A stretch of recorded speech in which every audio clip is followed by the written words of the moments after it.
अस्सलाम students basically हम series start करने लगे हैं HTML की, लेकिन उससे प्रीवियस हमारे कुछ ऐसे कॉन्सेप्ट्स क्लियर होने चाहिए जो हमें इस चीज़ का आइडिया दे देंगे कि जो हम कोडिंग करने लगे हैं या कोई एक वेबसाइट डिज़ाइन करने लगे हैं उससे पहले की कुछ टर्मिनोलॉजीज़ हैं। मीन्स दैट पहली टर्मिनोलॉजी हमारे पास जो आ जाती है वो हमारे पास आ जाती है वर्ल्ड वाइड वेब की। वर्ल्ड वाइड वेब, अगर वर्ल्ड वाइड वेब को हम डिफाइन करते हैं, it is a collection of website that stored on a web server and connected to a local computer through internet. मेन सेट देखिएगा, इस बात को ज़रा गौर से समझिएगा कि जब भी आप एक सिस्टम से कुछ भी सर्च करते हैं यानी वेब ब्राउज़र्स को यूज़ करते हैं, तो वेब ब्राउज़र्स को जो बच्चे आप यूज़ कर रहे होते हैं तो आप क्या करते हैं, एक सिग्नल क्रिएट करते हैं जो इंटरनेट के थ्रू जाता है वेब सर्वर के पास। जो भी आपने इन्फॉर्मेशन लेनी होती है वो क्या करता है, उस वेब सर्वर में से उससे रेलेवेंट वेबसाइट्स को निकालता है और आपके जो व्यू पोर्ट होता है, आपका जो ब्राउज़र होता है उसमें जाकर आपको शो करवा देते हैं। इसको यहाँ से इस तरह समझिएगा, देखिएगा जैसे एक यहाँ पर आपके पास रखा हुआ है web server, then local computer. अब क्या होता है, लोकल कंप्यूटर ने कुछ भी एक सपोज करें कोई एजुकेशनल कोई चीज़ सर्च करनी हो तो उसने क्या करना है, लोकल कंप्यूटर में सर्च करना है कोई भी एजुकेशनल वेबसाइट। अब वहाँ पर वो सर्च करके जैसे ही एंटर करेगा वहाँ से एक सिग्नल क्रिएट होगा, इंटरनेट के थ्रू वो रिक्वेस्ट जाएगी वेब सर्वर के पास और वेब सर्वर में से उससे रेलेवेंट जो वेबसाइट्स होंगी वो आपको शो करवा दी जाएगी। तो इस तरह आप कह सकते हो कि जो वर्ल्ड वाइड वेब है वो आपके पास कलेक्शन है वेबसाइट्स का। लेकिन अगर हम एक कॉन्सेप्ट और बात करते हैं, वेबसाइट,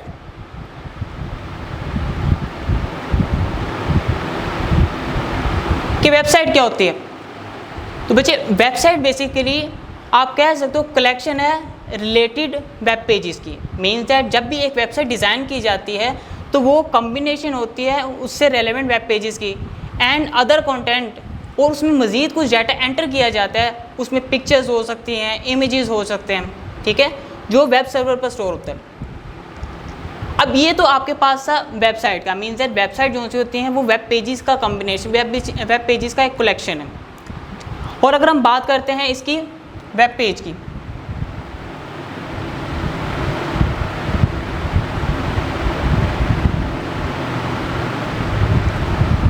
तो बच्चे देखिए अगर हम वेब पेज की बात करते हैं, वेब पेज आपके पास एक बिल्डिंग ब्लॉक होता है किसी भी वेबसाइट का।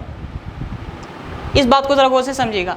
जैसे देखिएगा ये आपके सामने एक वेबसाइट है GIT की, इसमें फर्स्ट आपके पास एक होम टैब है, होम टैब के बाद अबाउट, देन इसी तरह क्लासेस, कॉन्टैक्ट अस। ये असल में क्या है, पेजेस हैं। इन पेजेस को कंबाइन कर कर आपके पास एक बनी है वेबसाइट यानी GIT की वेबसाइट।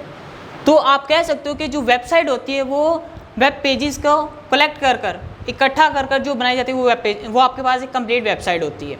ये तो हमारे पास एक वेबसाइट का कॉन्सेप्ट था।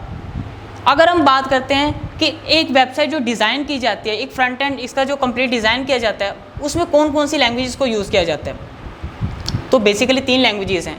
इसमें पहले नंबर पर आपके पास आ जाती है HTML, देन उसके बाद आपके पास आ जाती है CSS, उसके बाद आपके पास आ जाती है जावास्क्रिप्ट। यानी इन 3 लैंग्वेजेस को यूज़ करते हुए आप एक कंप्लीट वेबसाइट का फ्रंट एंड डिज़ाइन कर सकते हो। बहुत से फ्रेमवर्क्स भी यूज़ होते हैं जिसमें बूटस्ट्रैप, इसका बहुत ज़्यादा इस्तेमाल हो रहा है आजकल, ठीक है। अब देखिएगा HTML क्या करते हैं, एक वेबसाइट का स्ट्रक्चर तैयार करता है, एक ढांचा तैयार करता है, और CSS क्या करता है, उसको स्टाइल देता है उस स्ट्रक्चर को, और जावास्क्रिप्ट क्या करता है, उसमें लॉजिक लगाता है। इसको ज़रा हम एक एनिमेशन के ज़रिए समझते देखिएगा ज़रा। अब ये देखिए, एक आपके पास सामने एक फरारी जो सी कार है उसका एक यहाँ पे एक स्ट्रक्चर सिर्फ है। मीन्स दैट बिल्कुल ये ढांचा सा है।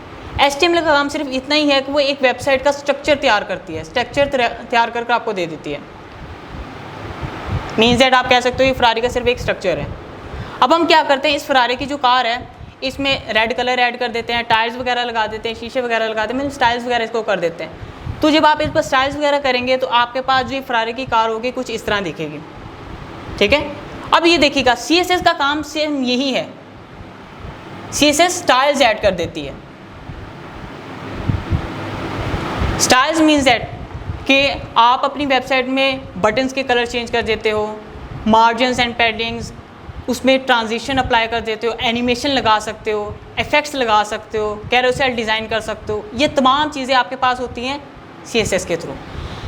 और अभी देखिएगा ज़रा, जैसे आपके पास एक ये फरारी बिल्कुल रेडी हो गई है, अब इसमें कौन सा बटन प्रेस करने से, कौन से प्रेस करने से आपकी स्टार्ट हो जाएगी कार, लॉजिक है ना।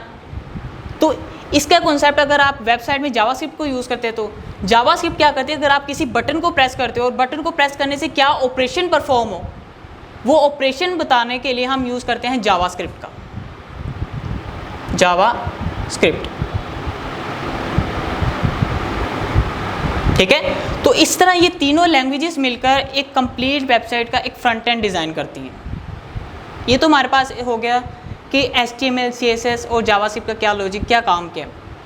अब देखिएगा, जब भी हम कोई काम करते हैं उसके लिए हमें कुछ ना कुछ टूल्स की ज़रूरत होती है। तो हम एक पूरी वेबसाइट डिज़ाइन करने लगे तो इसके लिए भी तो हमें कुछ टूल्स की ज़रूरत होगी कि नहीं। तो हमें इसके लिए दो टूल्स की ज़रूरत पड़ती है, जिसमें पहले नंबर पर हमारे पास आ जाता है टेक्स्ट एडिटर।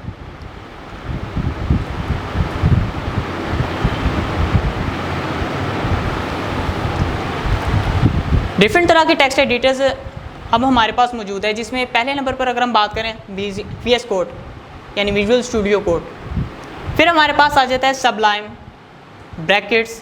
इसी तरह हमारे पास और भी काफ़ी ज़्यादा टेक्स्ट एडिटर है, नोटपैड++ का यूज़ किया जाता है। ठीक है, एटम है, इस सॉफ्टवेयर का हम यूज़ करते हैं। यानी हमने जितनी भी HTML लिखनी है सारी की सारी इन टेक्स्ट एडिटर्स के ऊपर लिखेंगे, और इन टेक्स्ट एडिटर्स पर लिखने के बाद जो उसका आउटपुट हमने देखना है वो देखना है सेकंड पर ब्राउज़र्स पर।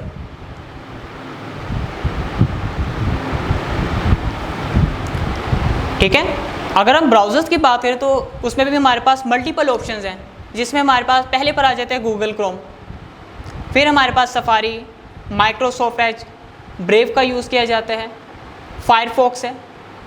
यानी इन दो टूल्स को यूज़ करते हुए हमने एक पूरी वेबसाइट्स को डिज़ाइन करना है। एज अ टूल बात कर रहा हूँ, वैसे तो लैंग्वेजेस और भी यूज़ होंगे जिसमें HTML, CSS और जावास्क्रिप्ट होगी, लेकिन जो हमारी ये सीरीज़ है, इस सीरीज़ में हम एडवांस लेवल तक HTML को कवर करेंगे, जिसमें ब्रीक से ब्रीक कॉन्सेप्ट्स और बड़े से बड़े कॉन्सेप्ट की तरफ हम जाएंगे।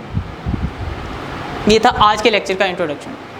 ठीक है, देखिएगा ये भी बिल्कुल स्टार्टिंग है, जैसे जैसे लेक्चर्स आगे बढ़ते जाएंगे ये कॉन्सेप्ट और ज़्यादा डीप होते जाएंगे, क्योंकि इन लेक्चर्स को वो बच्चे भी देख रहे हैं जिन्हों को प्रोग्रामिंग की भी इन्फॉर्मेशन नहीं है, लेकिन बहुत से ऐसे भी हैं जिन्होंने अभी प्रोग्रामिंग में काफ़ी काम भी किया हुआ है।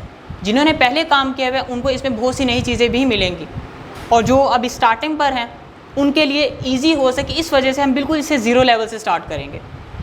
ठीक है, आई होप आपको आज के लेक्चर में काफ़ी कुछ सीखने के लिए मिला होगा।